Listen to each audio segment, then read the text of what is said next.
Bismillahirrahmanirrahim. Assalamualaikum warahmatullahi wabarakatuh. Alhamdulillahirabbil alamin. Allahumma shalli ala sayyidina Muhammad wa ala ali sayyidina Muhammad. Segala puji bagi Allah yang mempertemukan kita dalam hari spesial, tepatnya di hari ini Ahad 1 September bertepatan dengan menyambut datangnya tahun baru Islam 1 Muharram 1441 Hijriah.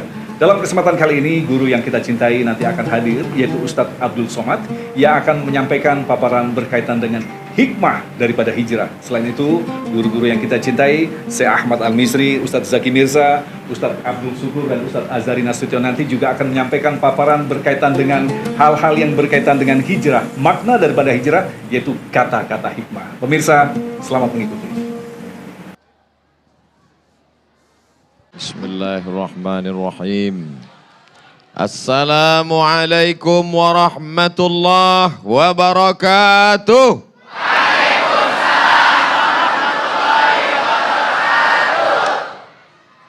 Malam ini kita bisa berkumpul karena siapa? Allah. Udara yang kita hirup dan kita hembuskan pemberian siapa? Paru-paru yang kita pakai malam ini anugerah siapa?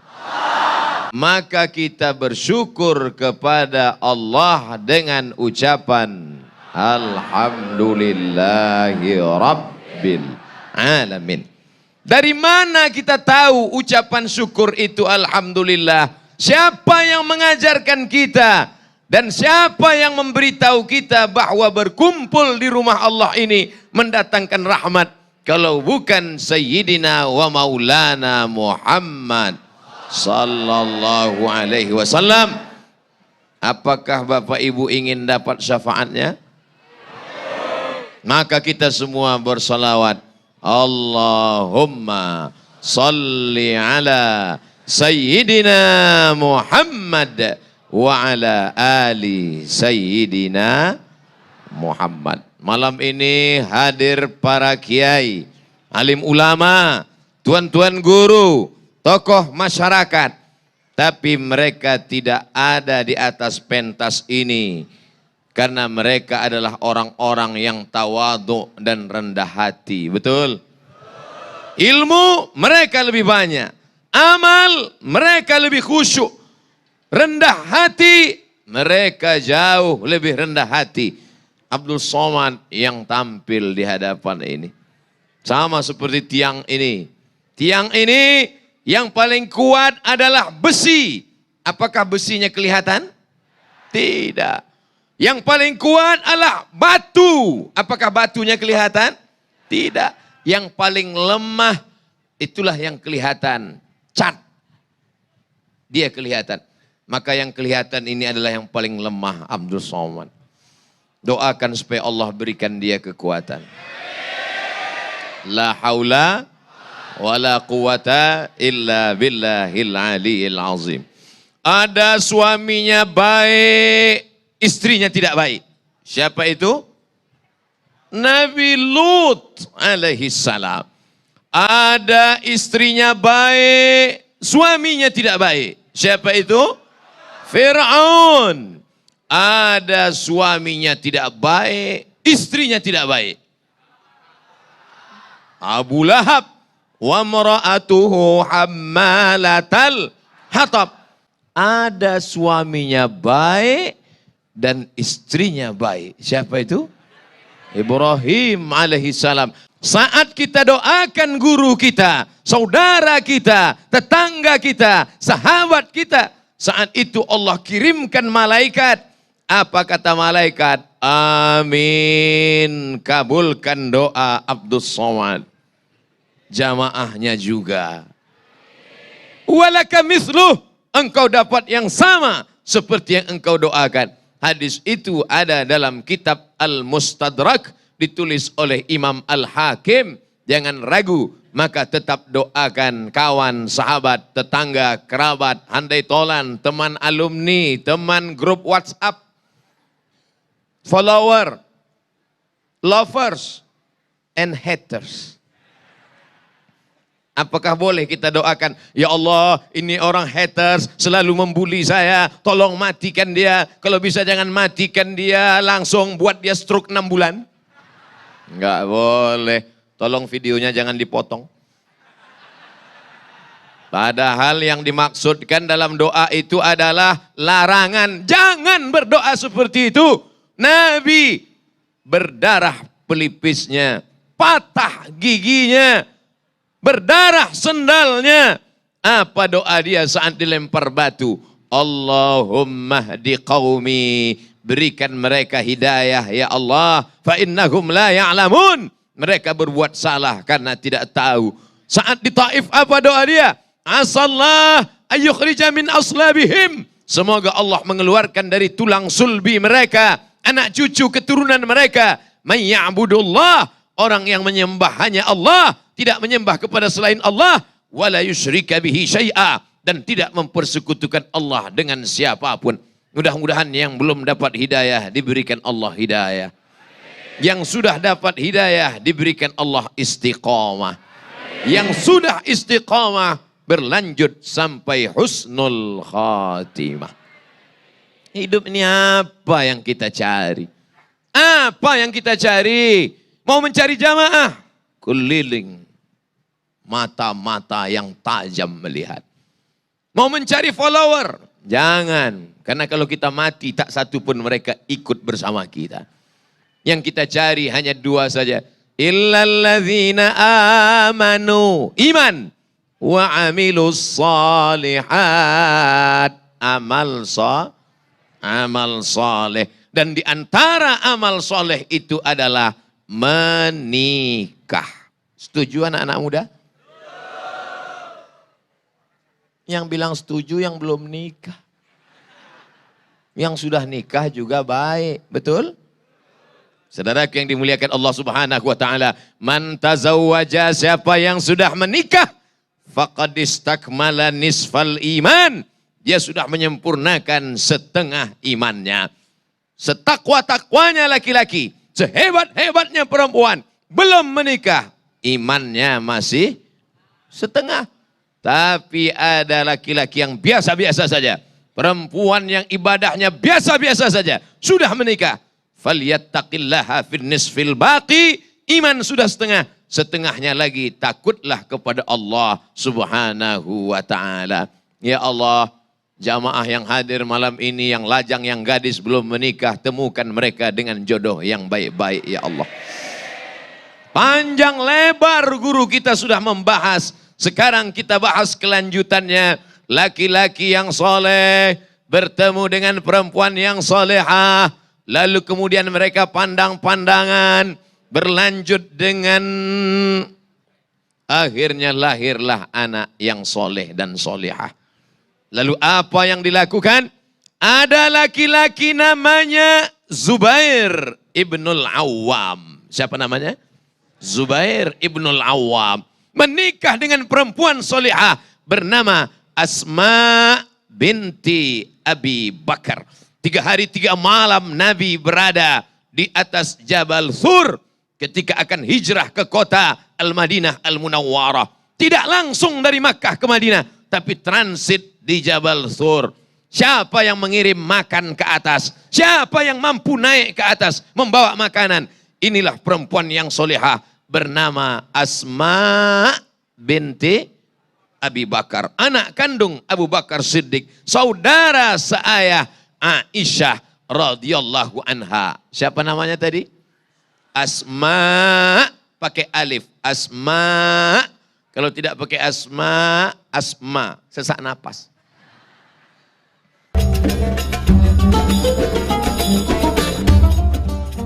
Bismillahirrahmanirrahim. Assalamualaikum warahmatullahi wabarakatuh. Hijriyah adalah penanggalan tahun yang digunakan oleh seluruh umat Islam di belahan dunia manapun. Tentunya hal ini merujuk pada peristiwa hijrahnya baginda Rasulullah Sallallahu Alaihi Wasallam dari kota Mekkah Al-Mukarramah ke kota Madinah Al-Munawwarah. Ini adalah momentum yang menjadi grand design besar bagi seluruh umatnya baginda Rasulullah Sallallahu Alaihi Wasallam. supaya menghijrahkan tidak hanya penampilan dan pakaiannya saja. Tapi hakikat hijrah itu adalah menghijrahkan pikiran. Terus berpikir positif.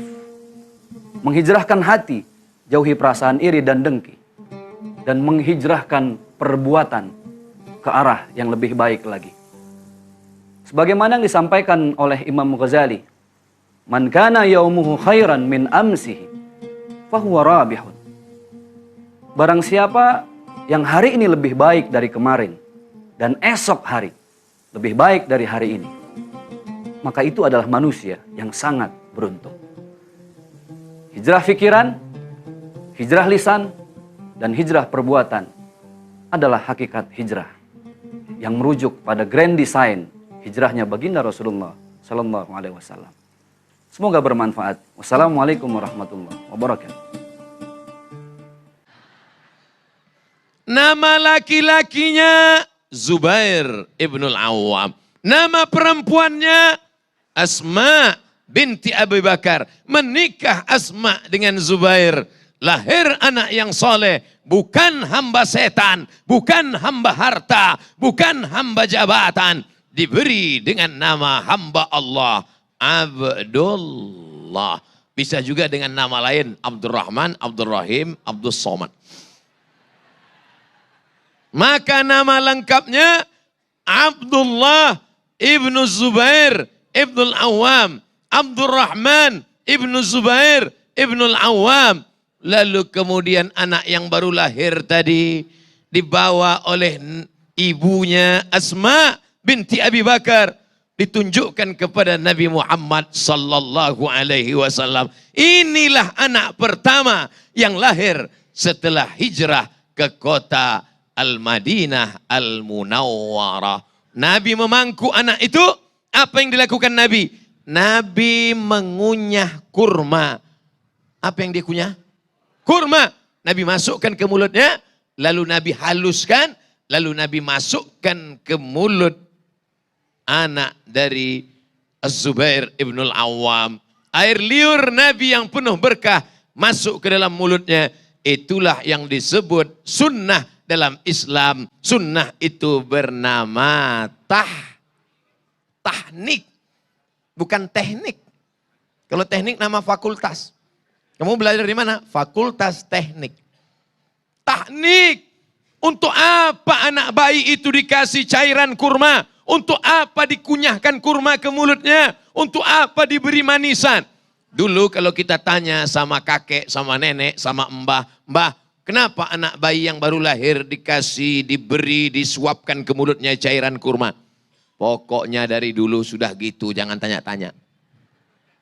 Tapi ternyata ada seorang pakar mukjizat Al-Quran dan Sunnah.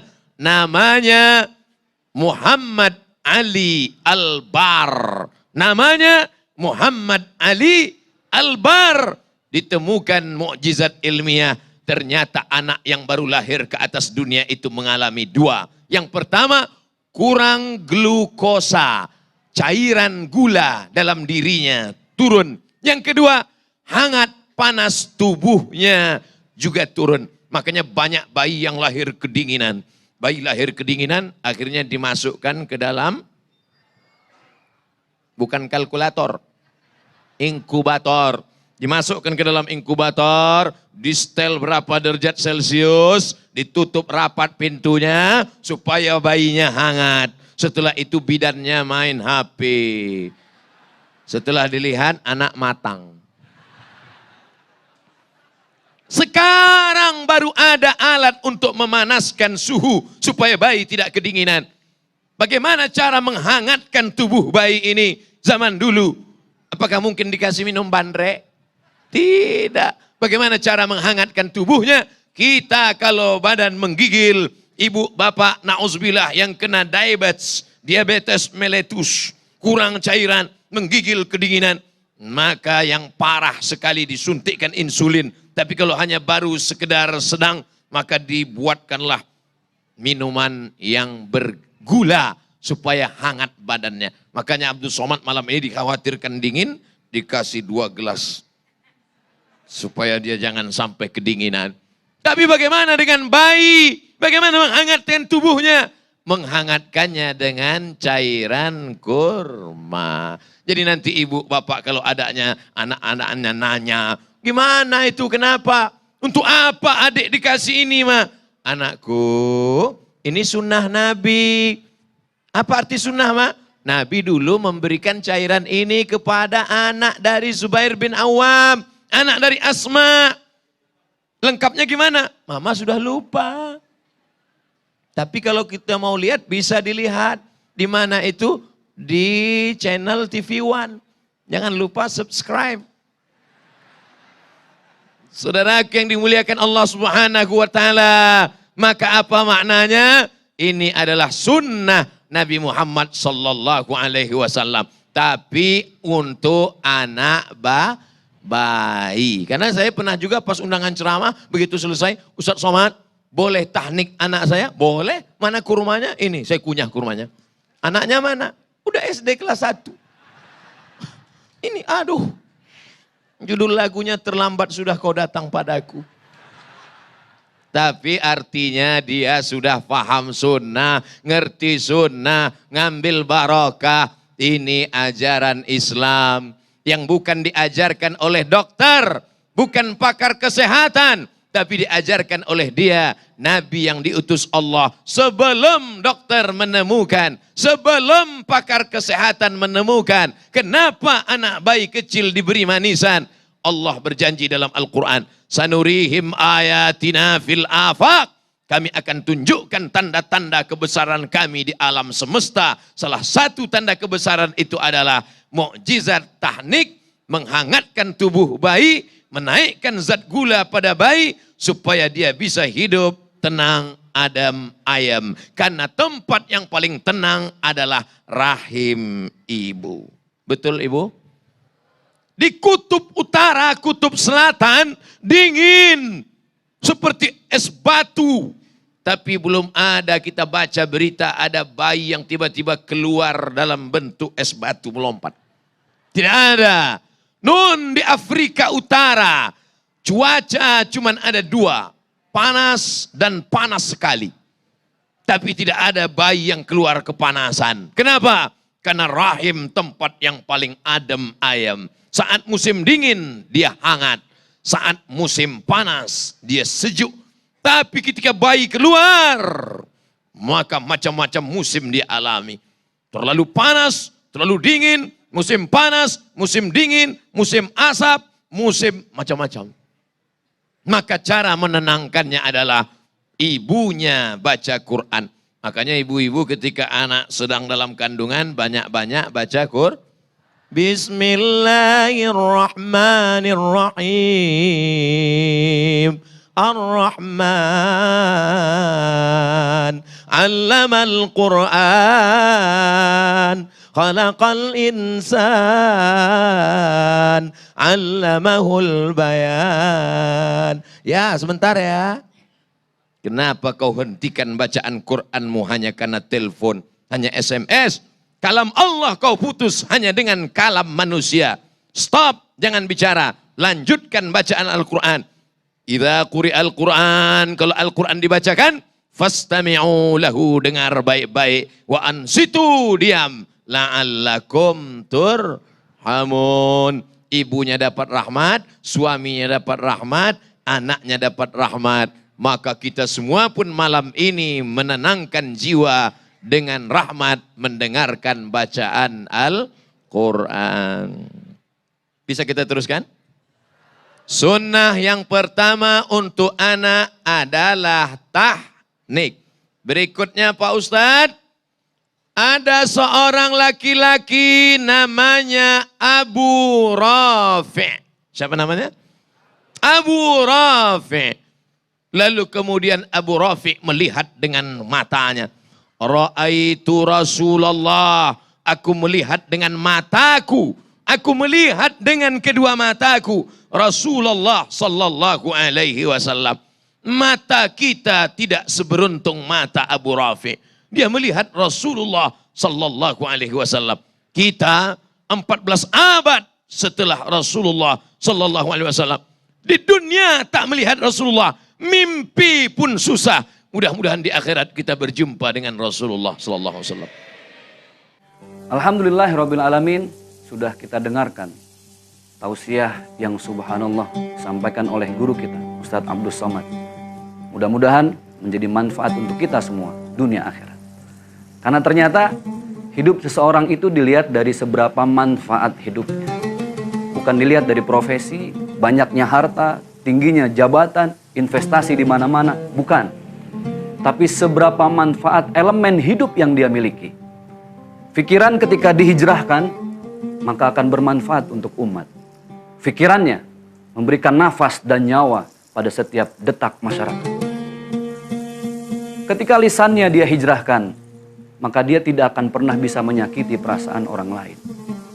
Karena Islam mengajarkan kita, jangankan menyakiti fisik orang lain, menyakiti perasaan orang lain saja kita tidak dibolehkan. Ketika seorang muslim menghijrahkan perbuatannya, maka itu sesuai dengan apa yang disabdakan oleh baginda Rasulullah SAW. Khairun nas anfa'uhum linnas. Ternyata manusia terbaik itu di mata Allah dan di mata baginda Rasulullah SAW adalah yang bermanfaat semua apa yang dia miliki dalam hidupnya. Harta bermanfaat, jabatan bermanfaat, bahkan detak jantung, denyut nadi, detak nafas, langkah kaki, tatap mata, semua menjadi manfaat untuk semuanya. Semoga bermanfaat. Wassalamualaikum warahmatullahi wabarakatuh.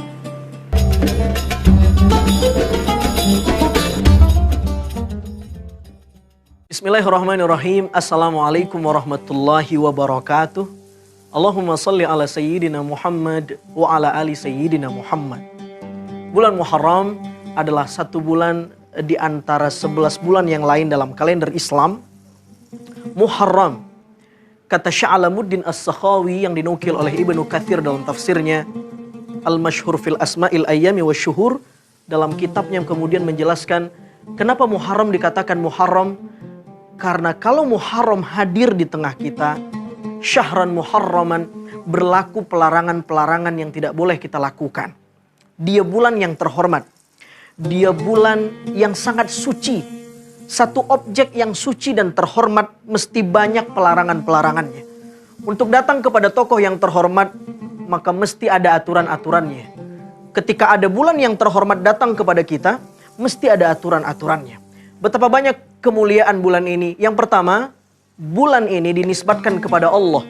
Tidak ada bulan dalam kalender Islam yang penamaannya dinisbatkan kepada Allah kecuali Muharram. Syahrullah, bulannya Allah.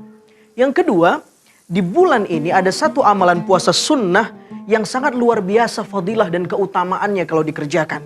Sampai-sampai Nabi SAW katakan, afdhalus siyam ba'da Ramadan. Puasa ini, puasa sunnah di bulan Muharram ini, kalau kita lakukan, dia adalah seafdol-afdol puasa setelah puasa Ramadan. Kemuliaan Ramadan, kemuliaan Muharram berikutnya adalah Muharram dijadikan bulan sebagai momentum berakhirnya kalender akhir Islam beralih pada kalender awal Islam. Hijrahnya Nabi Shallallahu Alaihi Wasallam.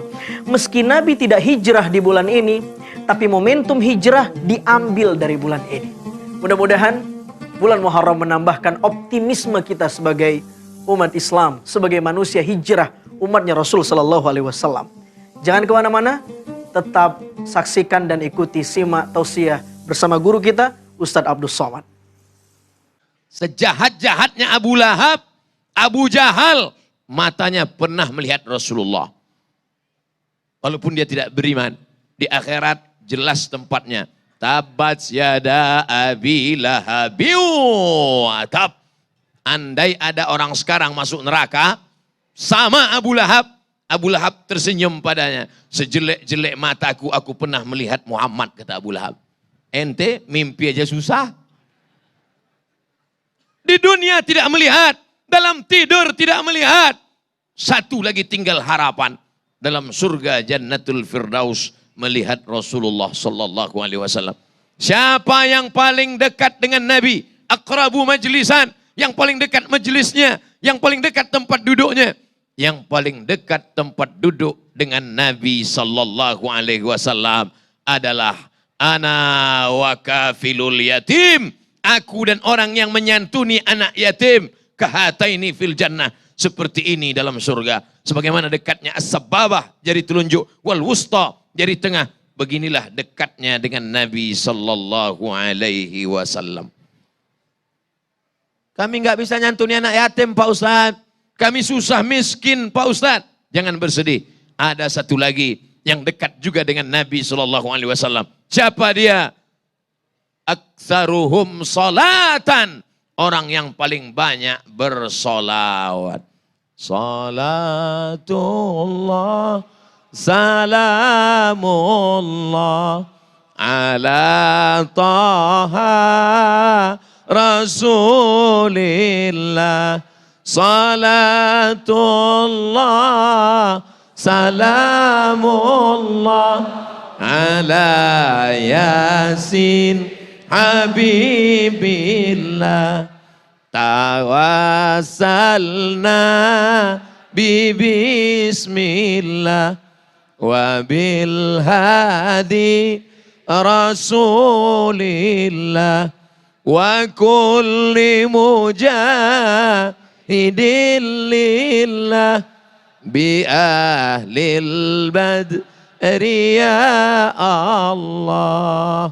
Mudah-mudahan ibu-ibu yang sedang menghamilkan anak pagi-pagi sambil masak nasi, sambil buat minum kopi suaminya juga bersolawat. Anak-anak yang sudah terbiasa bersolawat dalam perut ibunya sampai besar, sampai tua, maka solawat itu berkesan dalam jiwanya. Saya yakin dan percaya yang hadir di majelis ini adalah yang dulu ketika dalam rahim selalu mendengarkan solawat. Allahumma salli ala sayyidina Muhammad wa ala alihi wa sahbihi wa barik wa sallim. Abu Rafi melihat Nabi dengan matanya dan dia berkata, Ra'aitu Rasulullah sallallahu alaihi wasallam. Aku melihat Rasulullah sallallahu alaihi wasallam adzana, mengumandangkan adzan fi udhunil Hasan, di telinga Sayyidina Al-Hasan. Hina waladathu Fatimah, ketika Fatimah binti Muhammad sallallahu alaihi wasallam melahirkan Sayyidina Al-Hasan, anak dari pernikahan dengan Ali bin Abi Thalib, cucu kandung Nabi Muhammad sallallahu alaihi wasallam. Hadisnya ada dalam kitab Sunan At-Tirmidzi. Statusnya hadisun hasanun sahih, kata Imam Abu Isa Ibnu Saurah At-Tirmidzi. Ini sunnah yang kedua, yaitu mengazankan ke telinga bayi sebelah kanan, iqamat sebelah kiri. Andai azan saja cukup. Makanya yang lajang-lajang, yang muda-muda, yang belum menikah dari sekarang latihan azan. Jangan sekarang, nanti setelah pulang. Kalau malu suaranya jangan langsung di masjid, kunci pintu kamar. Jangan di WC, kamar mandi, enggak boleh. Karena di situ ada lubang WC, najis, kotor. Ini kalimat thayyibah, suci, azan. Allahu Akbar, Allahu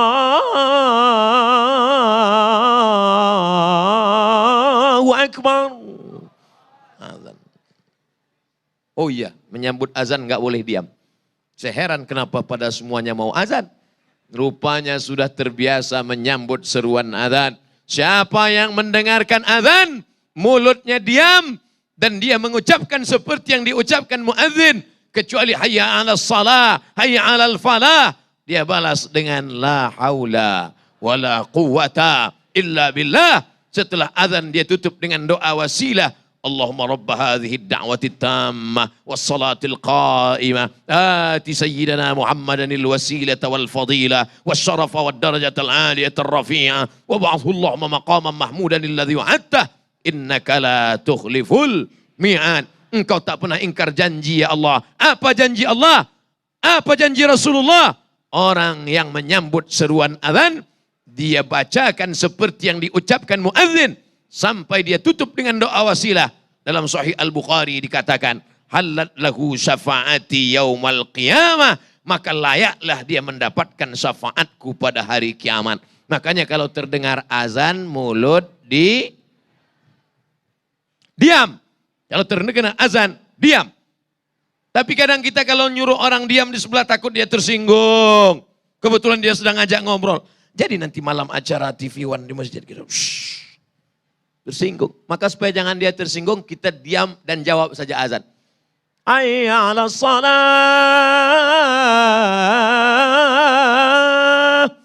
La haula wala quwwata.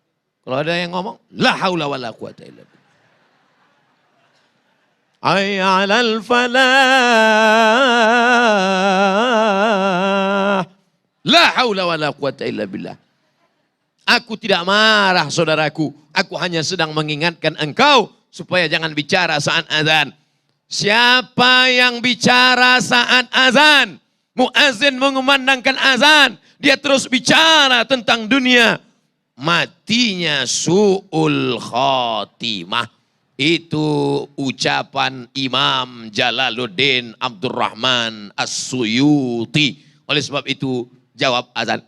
Nah, Abu Rafi' dengan matanya melihat baginda Nabi besar Muhammad sallallahu alaihi wasallam azan ke telinga Sayyidina Al-Hasan, cucunya yang baru lahir, dilahirkan anak kandungnya, kesayangannya Sayyidatuna Fatimah radhiyallahu anha, azan as-salah, azannya seperti azan salat.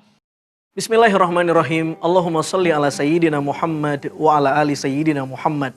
Ada banyak pelajaran yang bisa kita ambil dari butir-butir pesan tausiah yang disampaikan oleh guru kita Ustadz Abdus Somad. Mudah-mudahan menambah manfaat dan hazanah pada keberislaman kita. Saudara yang dimuliakan oleh Allah Subhanahu wa taala, berbicara tentang Muharram. Kalau kita telisik madkhalun tarikhiyun dari aspek sejarahnya, bagaimana Muharram bisa dijadikan momentum kebangkitan Islam. Walau Nabi tidak hijrah di bulan ini, tapi bulan ini diambil sebagai bulan hijrahnya Nabi SAW. Satu ketika Umar bin Khattab pada tahun ketiga kepemimpinannya, datang satu surat dari Abu Musa al-Ash'ari, seorang sahabat senior. Tapi Umar bin Khattab kebingungan, di surat itu ada bulan Sya'ban tapi tidak tahu Sya'ban yang mana. Akhirnya Umar bin Khattab mengumpulkan sahabat-sahabat yang ada, membuat satu kebijakan bagaimana umat Islam mempunyai tahun yang independen, sebagaimana orang-orang Romawi juga punya tahun yang secara independen dan resmi. Berkumpul para sahabat dan mereka kemudian bermusyawarah kira-kira momentum apa yang tepat untuk dijadikan sebagai kalender umat Islam. Ada yang mengatakan tahun diutusnya Nabi, ada yang mengatakan saat Al-Quran turun, ada yang mengatakan wafatnya Nabi, tapi ada yang mengatakan saat Nabi hijrah bermigrasi dari kota Mekah ke Madinah. Sepakat para sahabat, lalu kemudian satu pertanyaan muncul. Kalau kita sepakat menjadikan hijrahnya Nabi sebagai momentum kalender Islam, di bulan apa kemudian kita awali kalender itu? Sahabat Uthman bin Affan, kata jumhur mu'arrikh, Uthman bin Affan kemudian memberikan satu pendapat di bulan Muharram. Karena di bulan itu umat Islam lagi bersuka cita, etos keberagamaan lagi semangat karena orang baru selesai melaksanakan ibadah haji, ibadah puncak dalam Islam. Mudah-mudahan kita juga bisa mengambil spirit hijrah dan kemuliaan dari bulan Muharram. Tetap di acara yang bermanfaat ini, jangan kemana-mana. Selanjutnya tetap ada tausiah dan nasihat dari guru kita Ustadz Abdus Somad.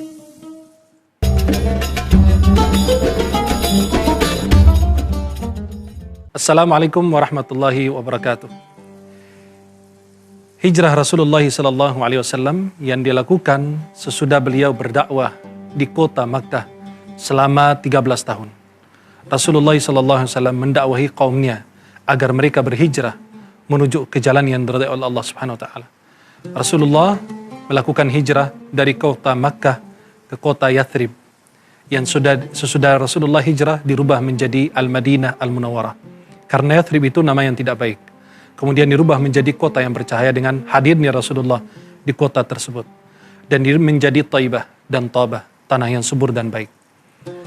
Para pemirsa yang dimuliakan Allah Subhanahu wa taala. Rasulullah SAW melakukan hijrah dan kaum muhajirin meninggalkan rumah mereka, harta benda mereka di kota Makkah, dan mereka hijrah karena Allah dan Rasulnya. Maka mereka radhiyallahu anhum wa radu an.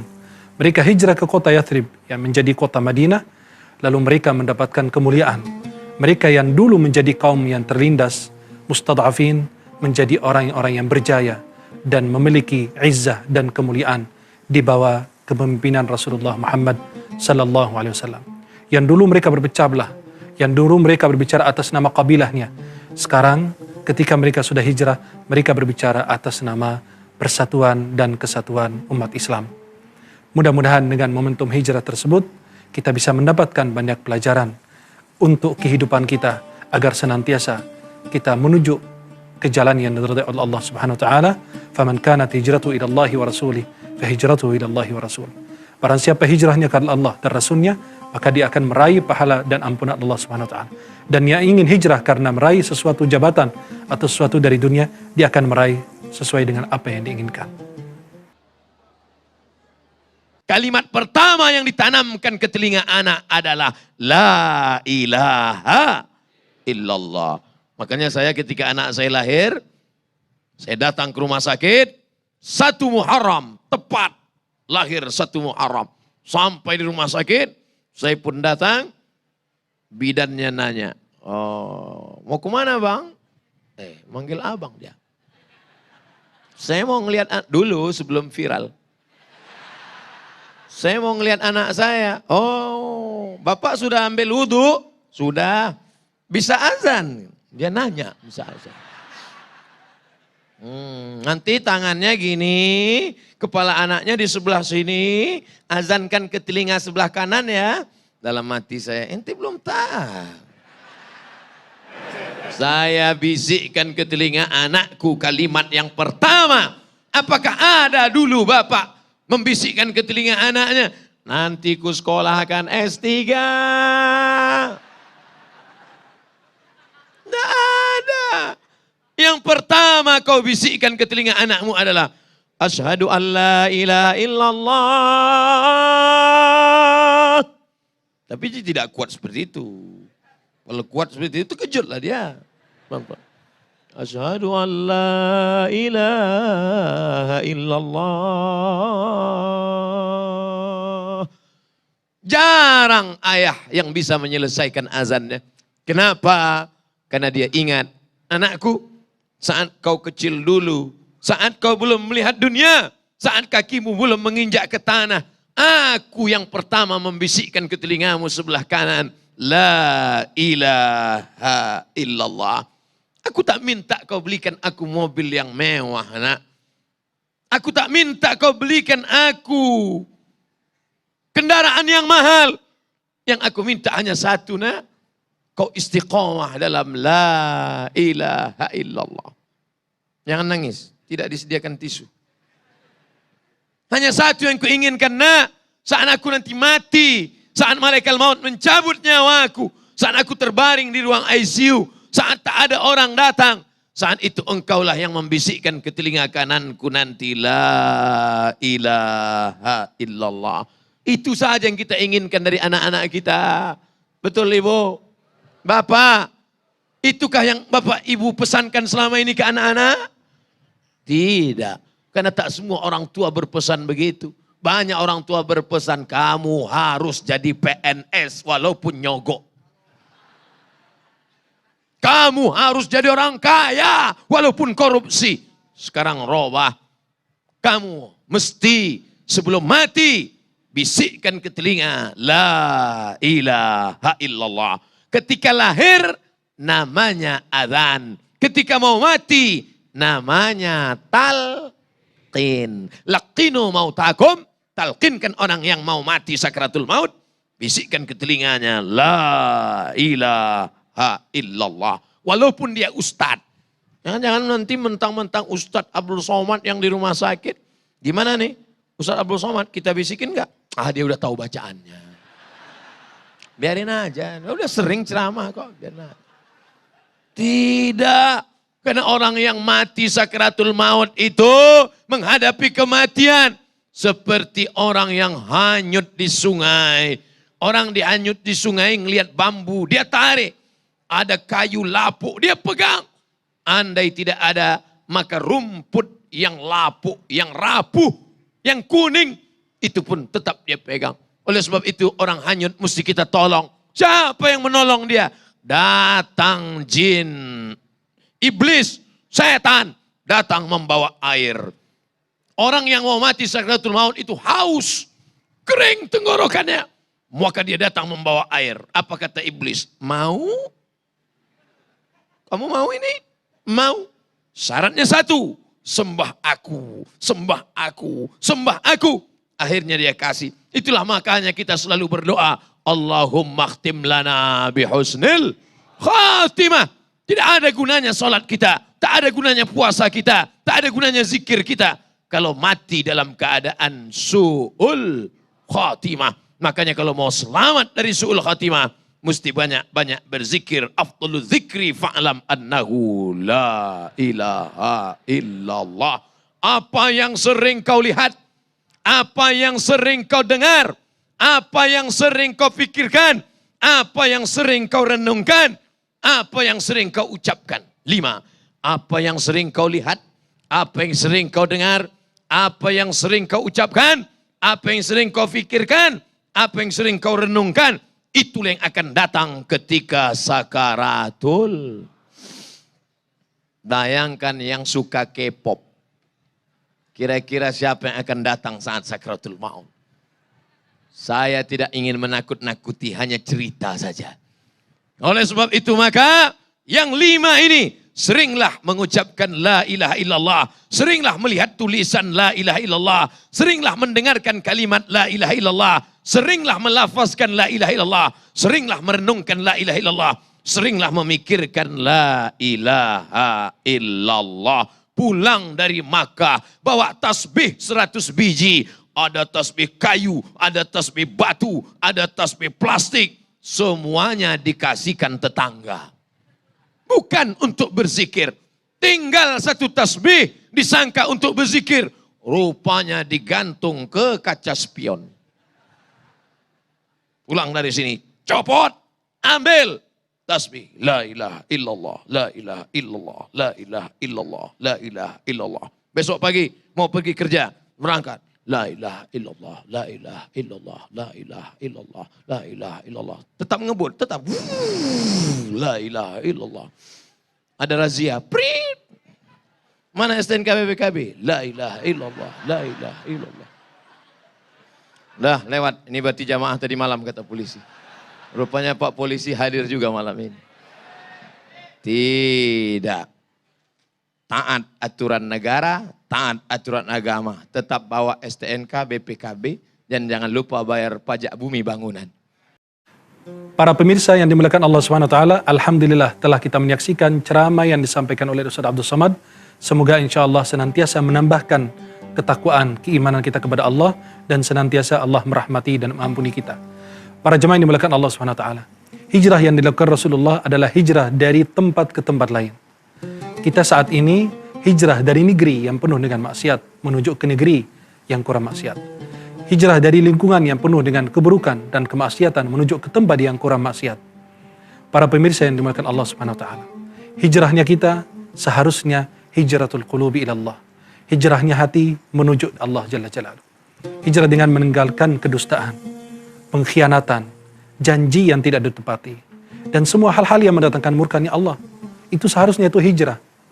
Maka kalau kita belum berhijrah menuju jalan yang Allah Subhanahu wa taala, seperti anak yang berada di ujian di sekolah. Ternyata guru menarik kertas tersebut sebelum dia menulis jawaban untuk pertanyaan-pertanyaannya. Maka sebelum kita menghadap Allah Jalla Jalaluhu, ayo segera kita penuhi kehidupan kita dengan hal-hal yang diridhai oleh Allah Subhanahu wa taala. Dengan ketaatan, dengan membaca Al-Quran, mendekatkan diri kepada Allah. Yang dulu gak pernah sholat, sekarang harus rajin sholat. Karena hidup di dunia ini sementara. Yang abadi adalah surganya Allah. Kita di dunia lelah, capek. Istirahat kita ketika kita sudah berada di dalam surganya Allah Subhanahu wa taala. Semoga dengan kita berhijrah, meninggalkan perkataan yang tidak bermanfaat, lingkungan yang tidak baik, insya Allah kita semua diberi pahala oleh Allah Subhanahu wa taala. Semoga Allah meridai, Allah berkahi, Allah muliakan kita semua di dunia akhirat, dan Allah wafatkan kita semua dalam keadaan husnul khatimah. Amin ya rabbal alamin. Barakallahu fikum. Assalamualaikum warahmatullahi wabarakatuh.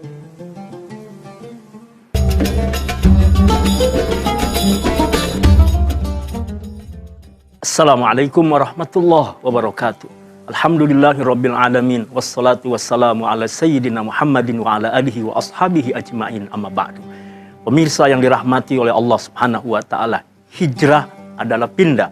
Pindah adalah bergerak.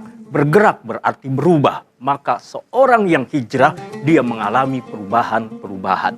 Maka jika kita memaknai awal tahun Hijriah, ada perubahan-perubahan dalam kehidupan kita. Dan Allah Subhanahu wa ta'ala sudah mengingatkan kepada umat ini, kepada hamba-hambanya. Innallaha la yughayyiru ma biqaumin hatta yughayyiru ma bi anfusihim. Tidak akan terjadi perubahan kecuali dengan niat. Tidak ada perubahan kecuali dengan kesungguhan. Tidak ada perubahan kecuali dengan pergerakan. Maka apa yang diajarkan kepada kita semua ketika Rasulullah SAW hijrah dari Makkah ke Madinah menunjukkan ada pergerakan. Maka apa yang kita maknai hari ini, pemirsa yang dirahmati oleh Allah Subhanahu wa taala, pindahlah dari keadaan kita yang tidak baik menjadi baik. Hijrahlah dari perbuatan buruk kepada perbuatan baik. Hijrahlah dari maksiat kepada taat kepada Allah Subhanahu wa taala. Maka mulailah dari hari ini membuka lembaran-lembaran baru. Niatkan, rencanakan, dan siapkan amalan-amalan apa yang akan menjadi amalan unggulan kita di hadapan Allah Subhanahu wa taala. Dan sekali lagi, orang yang hijrah pasti ada perubahan, dan perubahan itu bukan hanya untuk dirinya, tapi boleh jadi untuk keluarganya, untuk lingkungannya, bahkan untuk negerinya, dan insya Allah untuk umat Islam pada umumnya. Wassalamualaikum warahmatullahi wabarakatuh. Saudaraku yang dimuliakan Allah Subhanahu wa taala, apa maknanya? Anak yang baru lahir dibisikkan ke telinganya sebelah kanan, la ilaha illallah. Tapi bagi yang dulu lupa atau belum tahu, sekarang enggak usah diulang lagi. Jangan sampai nanti saya tidak mau pulang dari sini, sampai rumah panggil anaknya. Sini sebentar, sini. Asyhadu an la ilaha illallah. Anak udah semester 3. Apa-apa. Saudara yang dimuliakan Allah SWT, ini hukumnya sunnah. Bukan wajib, bukan rukun, bukan syarat. Tapi perbuatan ini sunnah Nabi Muhammad sallallahu alaihi wasallam. Alaikum bi sunnati, ikuti sunnahku, wa sunnatil khulafa'ir rasyidin. Sunnah khulafa'ir rasyidin min ba'di, setelah aku mati. Addu 'alaiha bin nawajidh, gigit pakai gigi geraham. Makanan sudah, yang masuk ke mulut sudah, yang langsung ke tenggorokan, ke perut, ke jantung, ke hati, ke buah pinggang sudah. Santapan rohani ke telinga sudah, santapan jasmani sudah. Masuk yang ketiga, anaknya sudah, sekarang masyarakat sekeliling. Ini sunnah yang ketiga untuk anak yang baru lahir. Kullu mauludin rahinatun biaqiqatihi. Setiap anak yang terlahir, semua manusia yang wujud ke atas dunia, keluar dari perut ibunya, rahinatun, tergadai.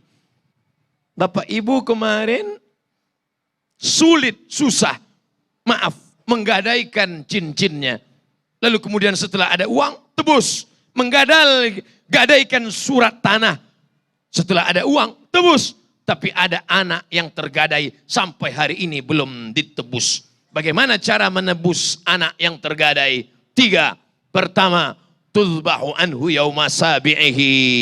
Sembelihkan kambing hari ke-7. Yu'laku, cukur rambutnya. Wa yusamma, kasih nama yang baik-baik. Sudahkah dipotongkan kambing hari ke-7? Sudah. Sudahkah dicukurkan rambutnya karena ketika dalam perut rambutnya bercampur dengan darah, najis, kotor, bersihkan, gundul? Sudah. Sudahkah diberikan nama yang baik-baik? Sudah. Maka anak sudah ditebus. Tidak ada uang hari ke-7, hari ke-14. Hari 14 enggak ada juga. Hari 21. 21 pun juga belum gajian. Ya gaji kan tanggal 1. Kalau tidak ada 7, 14. Tanggal 14 nggak ada juga, 21. 21 hari nggak ada juga uang. Tidak usah lihat kalender lagi. Sebulan, 2 bulan, setahun, 2 tahun, 3 tahun, 5 tahun. Ustaz, umur saya 40 tahun. Dulu saya susah. Di kampung orang tua tidak tahu agama. Tapi sekarang setelah kami di Jakarta, uang banyak. Saya punya gaji. Sekarang saya punya duit. Bolehkah saya akikah sekarang untuk diri saya? Boleh. Mana dalilnya? Aqa'an nafsihi ba'dama bu'itha nabiyan. Nabi mengakikahkan dirinya setelah jadi nabi. Dan nabi akikah umur 40 tahun. Andai tidak mau pakai hadis ini, pakai pendapat ulama. Imam An-Nawawi dalam kitab Al-Majmu' Syarah Muhadzab mengatakan, boleh akikah setelah dewasa. Makanya Bapak Ibu yang belum akikah atau anak muda sekarang punya uang, pulang dari sini cari kambing. www.kambing.com. Besok pagi hari libur, undang teman, kerabat tetangga, potong kambing. Jangan takut kambingnya tidak dimakan orang, jangan pula takut kambingnya habis dimakan. Karena sekarang banyak yang tidak mau makan kambing. Jangankan makan kambing, ngelihat kambing sudah kumat darah tingginya. Oleh sebab itu maka ini adalah silaturahim. Ustadz, saya sudah kerja, baru saja jadi PNS, bekerja di BUMN, bolehkah saya akikah sekarang? Silakan. Besok pagi akikah. Kasih alamat, saya insya Allah datang. Tapi enggak janji. Artinya tetangga, sahabat, kerabat diundang doa bersama. Apa doanya? Untuk menghadiri anak yang baru lahir saat akikah. Barakallahu laka fil mauhub. Wa syakartal wahib. Wa ruzikta birrahu. Wa balagha asyuddahu. 4 doa untuk anak yang baru lahir saat akikah. Barakallahu laka fil mauhub. Semoga Allah memberikan berkah pada anak yang dikaruniakan Allah padamu, wahai kawanku. Wa syakartal wahib. Engkau menjadi orang yang bersyukur kepada Allah yang sudah mengkaruniakan anak. Wa ruzikta birrahu. Engkau mendapatkan bakti anakmu, wa balagha asyuddahu, dan anakmu ini insya Allah panjang umur sampai usia dewasa. Amin. Ya Rabbal Alamin. Saya nggak bisa makan daging kambing. Datang bukan untuk makan daging kambing, tapi datang untuk mendoakan anaknya. Hati saya panas Pak Ustadz. Panas kenapa? Karena kambingnya? Bukan. Kenapa panas? Saya sakit hati dengan dia Pak Ustadz. Saya sudah nikah 5 tahun, nggak punya anak. Dia nikah Januari, bulan 5 lahir anaknya. Panas hati saya Pak Ustaz. Jangan kau perturutkan hasad dengki. Iyyakum wal hasada. Jangan kamu kena penyakit hasad. Waspadai penyakit hasad. Fa innal hasada. Karena sesungguhnya hasad yakulul hasanat. Memakan amal-amal kebaikan. Kama ta'kulun narul hatab. Sebagaimana api memakan kayu bakar. Siapkah kita menghilangkan penyakit hasad? Datang acara akikah. Siapkah kita menghilangkan penyakit dengki busuk hati? Datang acara walimah nikah. Ada orang menikah, berkah juga doanya. Barakallahu lakuma wa baraka alaikuma wa jama'a bainakuma fi khair. Tapi doanya jangan keras begitu, lembut. Barakallahu lakuma wa baraka alaikuma wa jama'a bainakuma fi khair. Subhanallah walhamdulillah wala ilaha illallah wallahu akbar. Pencerahan yang sudah disampaikan oleh guru kita Al-Ustaz Abdus Samad LCMA. Masya Allah. Mudah-mudahan menghantarkan kita untuk menjadikan momentum hijriah kali ini menjadi perubahan yang besar dalam diri kita. Pemirsa yang dirahmati oleh Allah Subhanahu wa Ta'ala, seorang yang ingin berubah, dia akan mulai dari saat ini. Allah mengingatkan, wal asri, innal insana lafi khusrin illa alladhina amanu wa amilus salihat wa tawasaw bil haqqi wa tawasaw bis sabr. Demi waktu, bahkan dalam satuan waktu yang paling kecil, Allah ingatkan, kita akan merugi. Dan kita akan selamat dari kerugian kalau kita membangun iman. Kita berbuat yang terbaik. Dan kita saling menasehati antar kita dalam kebenaran dan dalam kesabaran. Maka hijrah ini bukan hanya angan-angan. hijrah ini bukan hanya wacana. Hijrah ini adalah aksi bukti nyata. Siapa yang selama ini jauh dari petunjuk Allah, mulailah lakukan apa yang Allah Subhanahu wa Ta'ala perintahkan. Selama ini jauh dari tuntunan Rasulullah, mulailah tegakkan sunnah-sunnah Rasulullah. Bangunlah kebersamaan dengan umat ini, maka insya Allah itulah hijrah yang hakiki. Pemirsa yang dirahmati oleh Allah Subhanahu wa Ta'ala, insya Allah kita masih akan menyimak tausiah dari Ustaduna Al-Ustad Abdus Somad LCMA. Jangan kemana-mana setelah pesan berikut ini.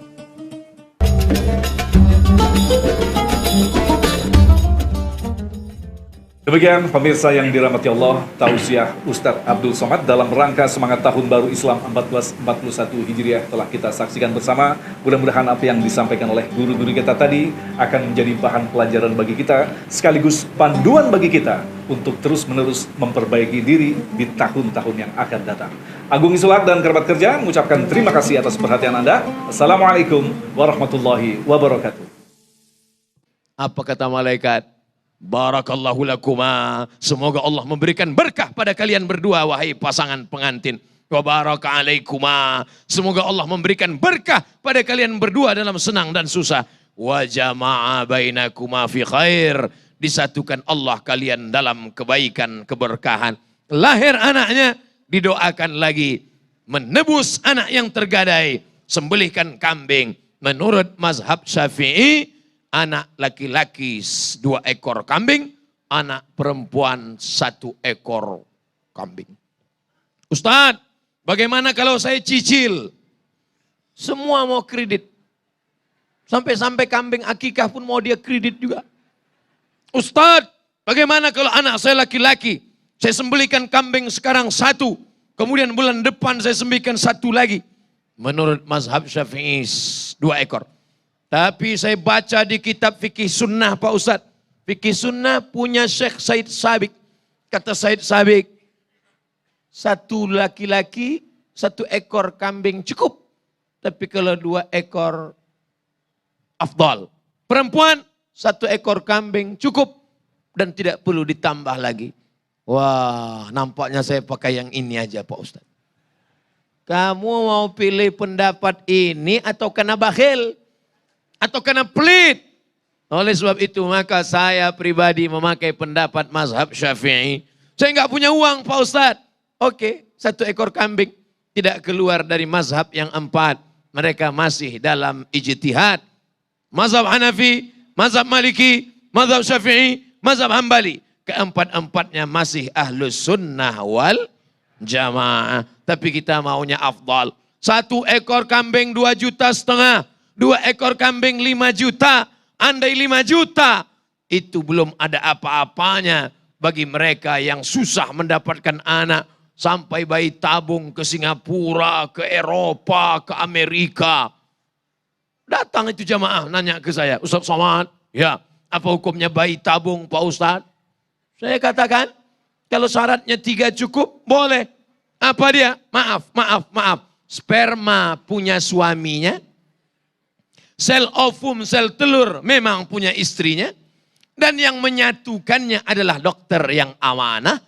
Maka bayi tabung boleh. Jadi kamu ikut program ini? Iya Pak Ustadz. Lama menikah tidak ada. Lalu saya pakai bayi tabung. Berapa paling murah? 100 juta Pak Ustadz. Loh mahal? Itu yang paling murah Pak Ustadz. 100 juta orang mau dapat anak. Kamu 5 juta tidak mau keluar duit. Maka 5 juta ini belum ada apa-apanya. Dibandingkan nikmat Allah. Mudah-mudahan yang belum punya anak diberikan Allah anak yang soleh dan soleha. Yang belum menikah dipertemukan Allah dengan jodoh yang baik-baik. Yang bilang amin yang belum menikah. Saudaraku yang dimuliakan Allah Subhanahu wa Ta'ala. Ini kebaikan-kebaikan. Makanya setelah menikah dipertemukan dengan orang baik. Lahir anak. Laksanakan sunnah-sunnah Rasulullah Sallallahu Alaihi Wasallam ini. Kita lanjutkan yang ke tahnik sudah. Azan sudah. Akikah sudah. Yang terakhir yang keempat. Nanti kalau ada ustadz menyampaikan 5, berarti waktunya lebih panjang dari saya. Kenapa 4? Ini baru muqaddimahnya. Apa dia yang keempat? Man ala salasa banatin. Siapa yang merawat 3 anak perempuan. Fa'addabahunna. Didik dengan baik. Masukkan ke sekolah Islam. Pondok pesantren. Islamic boarding school. Wazawwajahunna. Nikahkan dengan pria. Perempuan solehah. Laki-laki yang soleh-soleh. Mereka tidak jauh dari sini. Masih sekitar masjid ini. Tapi diutamakan yang di dalam daripada yang di luar. Sama. Yang dilihat adalah keikhlasannya dan ketakwaannya. Yang di dalam belum tentu takwa. Yang di luar apalagi. Tidak begitu Ustadz. At-taqwa hahuna. At-taqwa hahuna. Yang keempat. Man ala thalatha banatin. Siapa yang membesarkan anak perempuan. Fa'addabahunna. Beri pendidikan Islam yang baik. Wa zawwajahunna. Nikahkan dengan orang baik-baik. Wa ahsana ilaihinna. Buat baik sampai mati. Falahul jannah. Maka surgalah baginya. Mudah-mudahan Bapak Ibu yang sudah membesarkan anak-anak ini menurut sunnah Rasulullah. Berjumpa dengan Rasulullah. Masuk dalam surga Jannatul Firdaus. Amin. Ya Rabbal Alamin. Kembali dari tausiah ini. Ada yang bertanya. Apa acara tadi? Tausiah. Siapa yang tausiah? Ustadz Abdul Somad. Apa isi tausiahnya? Lupa. Saya lebih konsen ngelihat kameramen. Waduh. Mudah ngingatnya. Ceramah Ustadz Somad tadi isinya 4 saja. Mudah-mudahan bermanfaat. Terima kasih atas segala perhatian. Mohon maaf atas segala kesilapan dan kekhilafan. Wallahul muwaffiq ila aqwamit thariq. Wassalamualaikum warahmatullahi wabarakatuh.